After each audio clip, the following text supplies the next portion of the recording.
Okay, specific heats. We talked about this already, but specific heats are definitely your friend. They definitely make things easier, all right? Specific heats are used to get the change in internal energy or the change in enthalpy, okay? Always get a lot of questions about this time of year in thermal. Hold on, how do I know it's U or H? Right now, we're doing everything with U's because we have closed systems, okay? Yes? Oh, yeah, I get your lecture. So, we've got everything with that. So, everything is U's. So the H is just like the delta H. Okay, just take that. So, the H thing is just a coincidence. Yeah, because the Q equals delta U plus work. Oh yeah, that. I wouldn't call it a coincidence that you can use H's in that realm. When you have a constant pressure process, then it all works out that way, you know. And so yeah, what you're saying is, you know, if you have a constant pressure process, you can say the following. Remember, you have Q minus W is equal to change in U. But then with a constant pressure process, you can say this: Q is equal to change in U plus the work, which is P V2 minus V1, but then if you rearrange this, you can get H2 minus H1. You can, that's because of the definition. So yes, you can use H's. You can use H's in certain contexts. If you have a constant pressure process and I want to get the heat transfer, the Q, it's delta U plus work, and that equals H. But I would rather almost, I mean, it's cool if you understand it. That's awesome. You save yourself time. I'd almost rather you do it like this, because that way you kind of separate it out. You say, okay, the work is just, if it's constant pressure process, is pressure times change in volume, and then plus the change in internal energy. I'd rather you just separate it out and do it that way, because then I know you're kind of tracking. Whereas if you get confused and you just start throwing H's at me, you might do it wrong.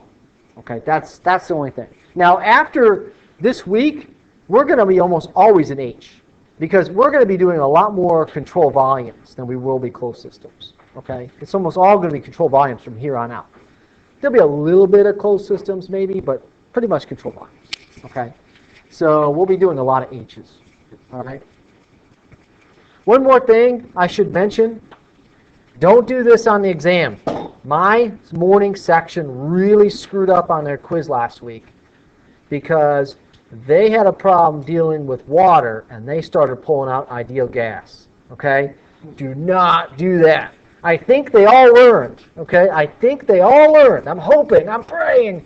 Do not do that. Okay? If it's water, steam is water, folks, right? Water, steam, whatever. Okay? Don't use ideal gas. Now, some of you might look in your book and you might really get into this and say, hold on, Dr. Reynolds, they're telling me in certain special conditions I can use steam as an ideal gas. You're right. If it's really, really superheated, steam pretty much behaves as an ideal gas.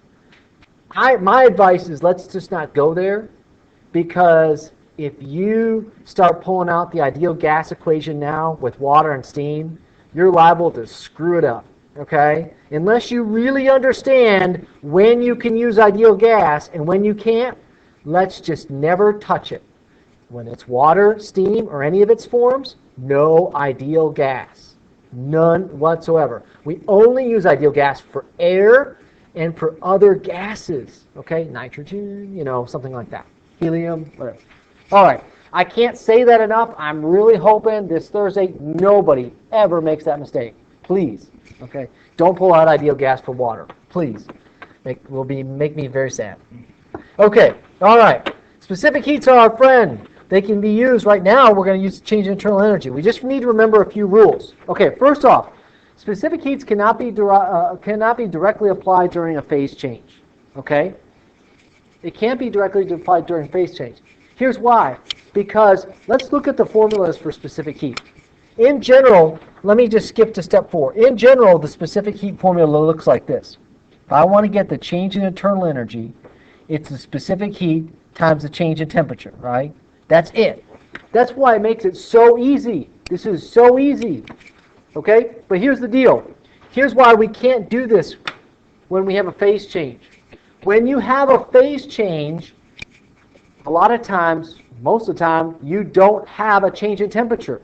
Okay? When you boil water and you turn it from liquid to steam, it boils at a constant temperature. Okay? If you have a constant temperature, T2 minus T1 becomes 0. Right? If you have a constant temperature, T2 minus T1 becomes 0. That means there's no change in internal energy? You mean to tell me there's no change in internal energy between liquid water and steam water? That's not true, right? It's not true. So this only works when you don't have a phase change, okay? So don't apply specific heats if you're changing phase, okay? Number 2, it's generally better to use tables. If you have tabular data, it's better to use it, okay? So if we're talking about steam, and we're changing, and it's not changing phase. It's before it was steam and after it's steam. Maybe the steam just changed temperatures. It's probably better to use the tables. We have those tables, okay? Number 3, for gases, you need to know what type of specific heat to use. I've gone over this a few times, and remember, change in U is equal to C sub V, T2 minus T1. Change in H is equal to C sub P, T2 minus T1. U has to do with closed systems. H has to do with open systems, control volume. We're not touching H very much right now. We're doing a lot with U. By the way, both those formulas are on your formula sheet, and that formula sheet is on the back side of your notes. Okay? Okay, so that's the formula sheet you'll have for the exam. Can we bring around? What's that? Do we bring this one? Or No, you'll have a new one. Don't bring the one I'm handing you. Don't bring anything to the exam but your calculator and your book or whatever and your writing instrument. Don't bring it. But that's what you'll get. So the C sub B, that's specific heat?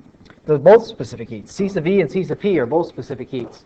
For gases, you have 2 kinds of specific heat, C sub V and C sub P. Okay? You got 2. That's unfortunate about gases. I wish I just had 1. So gases, we have to make it more complicated and tell you 2. All right? And liquids and solids are generally our only source for internal energy changes. So if you have a liquid, or pure solid, generally the only way to get the internal energy change is specific heats. Okay? The only exception to that would be the compressed liquid tables. And you don't have very many of them. Okay? Or I guess the other exception would be sometimes when we have water, we pretend like it's saturated liquid and we go with it. You have a homework problem like that. Okay? It asks you to get the difference in U's and H's. And one of them says basically use compressed liquid approximation. Okay. So I've got a problem here. This is one that demonstrates the usage of specific heats. You can do a ton with specific heats. You really can. I mean, they're very powerful. In some ways, you could argue we don't need the tables. We could just use specific heats all the time. Okay, and you'd get pretty close. Okay, maybe we should do that. I don't know. It would certainly simplify it, but it wouldn't be as accurate. Okay, so to cool off his dorm room, Joe decides to fill a small pool with cold tap water. Assume the tap water is 60 degrees Fahrenheit and his dorm room is 80 degrees Fahrenheit. How much water does he need to cool the room to 70 degrees Fahrenheit? The room is that dimensions. Assume the room is well insulated. Okay, so how do we approach this problem? First, I'd like to just draw a picture of the room. Okay, so some kind of picture of the room. It doesn't really matter, but it's nice just to kind of visualize. We'll say that's 10, 8, 15 feet. Okay, so the volume of the room is 8 by 10 by 15, which if you work that out, you do the multiplication, that's 1,200 cubic feet. Okay, that's probably going to be important. Okay.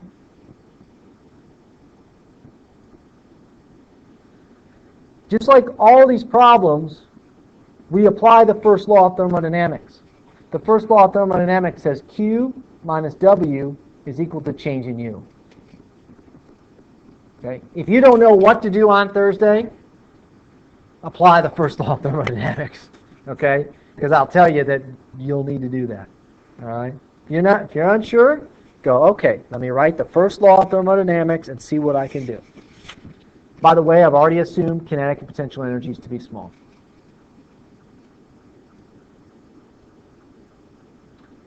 So if I'm considering the room, the room itself as my system, it says assume the room is well insulated. That means Q is equal to 0. I'm assuming that there's no heat transfer.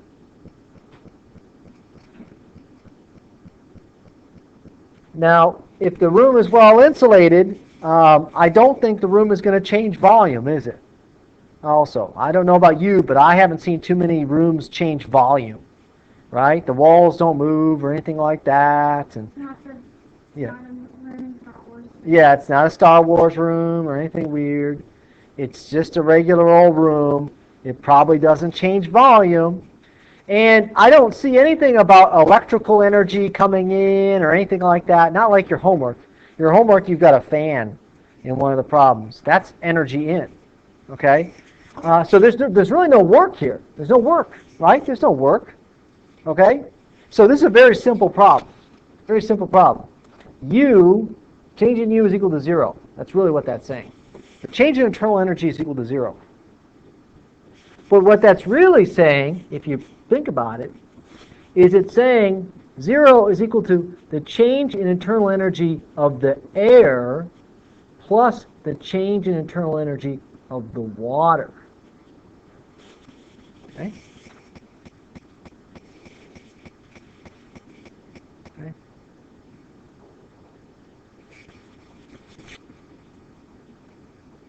Now, recognize then, I can get the change in internal energy using specific heats. In fact, in this case, I've got air, okay, and I've got water. Now, I could look up air in the tables, but I think it'd be awfully easy here to just go ahead and use specific heats, okay? And in these kind of problems, it usually is, okay?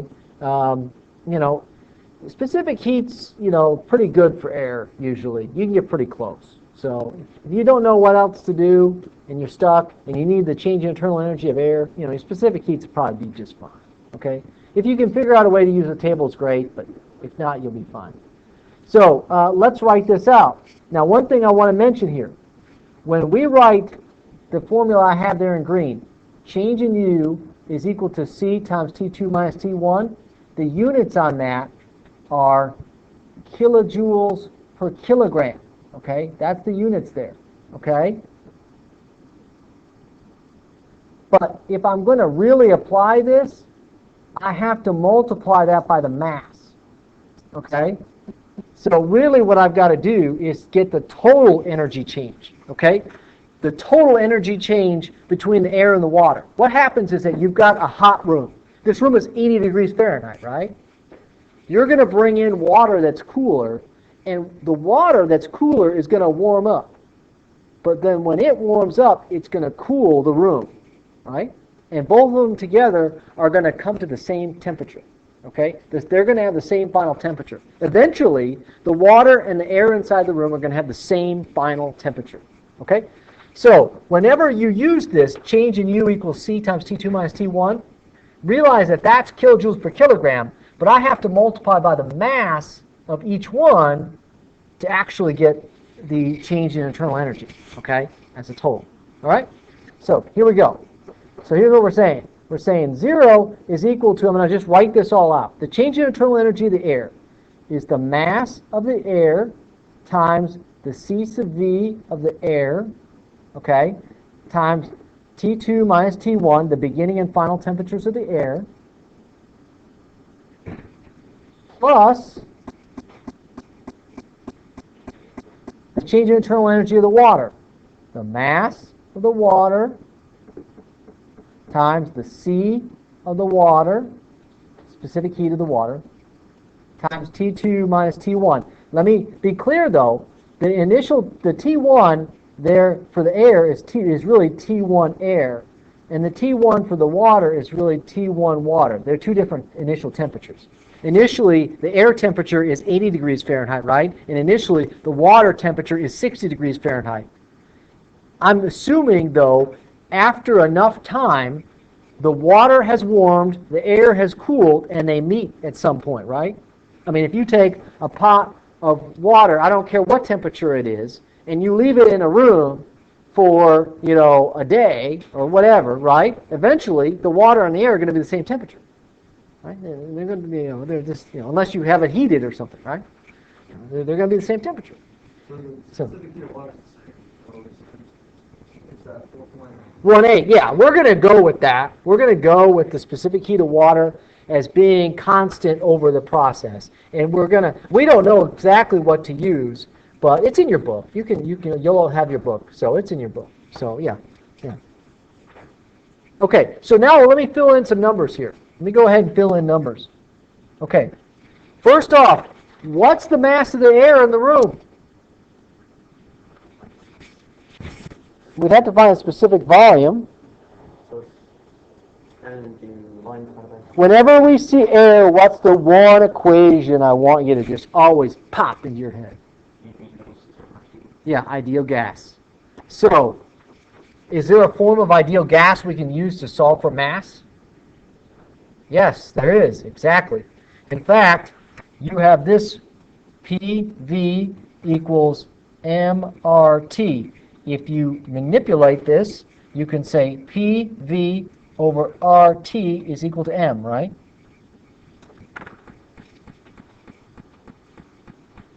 Okay? So the reason why you don't use just volume divided by square of volume is because it doesn't take into account temperature. Yeah, it's like a Well, how would you know the specific volume of air? Is it in there? Is it in there? Look for it. It's not there. Yeah, it's not there. They're going to expect you, when it comes to air, to get specific volumes or volumes, to relate those things, to use PV equals MRT. Okay? Now, but this problem is with English units. We haven't used the ideal gas equation with English units yet, so I thought it would be worth our time to do that. Okay? So, let's fill in now. We're going to solve for M. We're going to fill in each one of these things, starting with pressure. What pressure should we use? The problem didn't even tell us anything about pressure. Yes. Yeah, it's somebody's room. So we're going to assume it's atmospheric pressure, right? So what's atmospheric pressure in English units? 14.7 psi. 14.7 psi. Now, if you don't know that, it is in the back of your book, okay? You have to know where to look for it, but if you go all the way to the back of your book, the back cover, okay, and you look at pressure, and you look at the metric English units, it's in the English side, it says 1 atmosphere is equal to 14.696 psia. Remember, 1 atmosphere is basically atmospheric pressure. So atmospheric pressure is roughly 14.7 psi. So that's what we're going to do. Okay, good. What's the volume of the room? We got it, right? 1,200 feet cubed, right?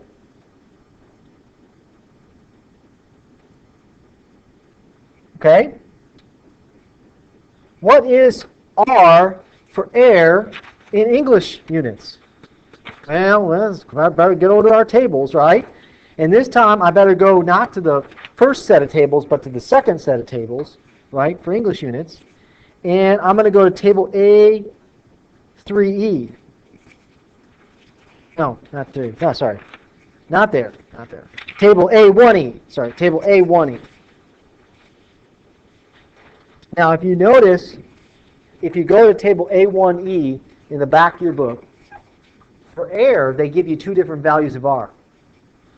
One has the units of BTU per pound mass Rankine. The other one has the units PSIA feet cubed per pound mass Rankine. Which one do you like better? The second one, I like it too because it's got the same units as what I have already, right? So I'm going to use the second one, which is 0.3704, 0.3704 psi feet cubed per pound mass Rankine. And lastly, I have to put the temperature, and I better put it in Rankine, which means I have to add 459.67, which is pretty much the same as adding about 460, right? And if I have 80 degrees Fahrenheit and I'm adding 460, I'm pretty close to 540. So 540 Rankine.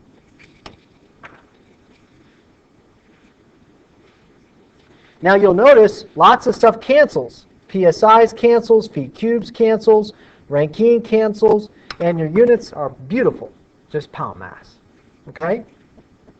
And if you work this out, I believe you get 88.2 pound mass. Okay? So that was kind of a side note there, but we needed it in order to solve the problem. Okay. So I'll let you. I have a question. Yeah. PSIA. Yeah, PSIA. What they're doing when they say PSIA is they're just making sure you know the A stands for absolute. They're saying, oh, by the way, this is absolute pressure, not gauge pressure. Okay? I think because PSI is so often used with tire gauges and pressure gauges and things like that, people will think, oh, you know, PSI, my tire is 30 PSI. Well, it's actually, 44.7 PSIA. Because you have to add in the absolute pressure. Okay, you have to add in the atmospheric, okay, to get the absolute pressure. So that's why we do that. We're just making sure you know that this is absolute, not gauge pressure. Okay, let's go back now to the equation I have written for the specific heats. 0 equals m air, CV air, that whole deal. Okay, let's fill it all in now. Okay. The mass of the air, 88.2 pound mass.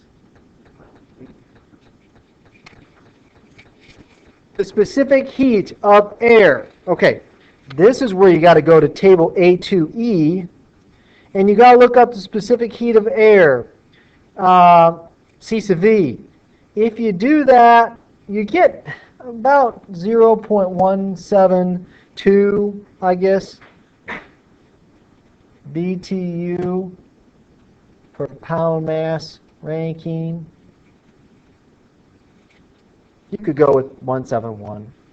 One of the others fine. Okay.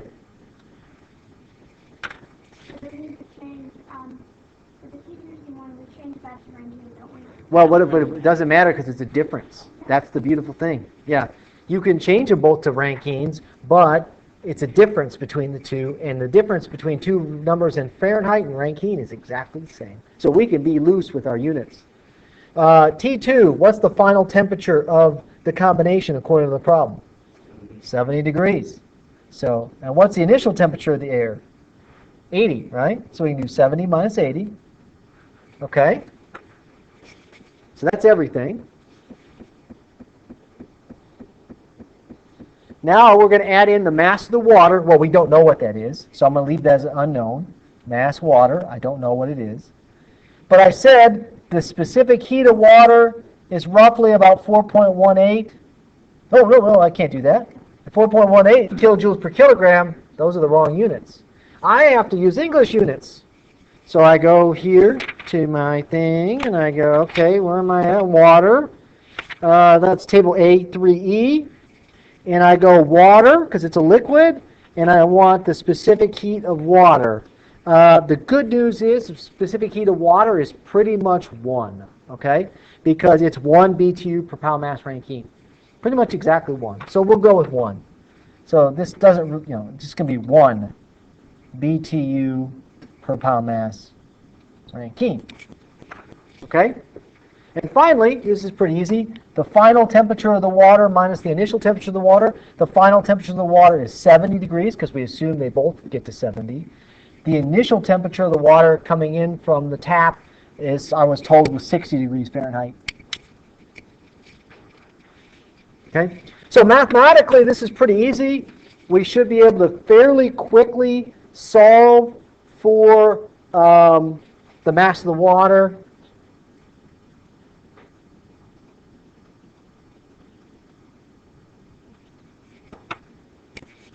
In fact, it's actually very simple because you notice that 70 minus 80 is minus 10 and 70 minus 60 is 10. So if you bring one to the other side, they cancel. And so the answer is literally just 88.2 times 0.172. That's it. What temperature do I use to get the specific heat of air? It doesn't matter. I mean, you don't know. The best would be an average. If the air is going from 80 to 70, the best would use 75. But I don't have any of that, right? So I just my table A2E, only had C sub V for 40 and 100. I chose the 0.172 because I felt like it was a little closer to 100 than it was to 40. But I would knock you if you did 0.171, you know.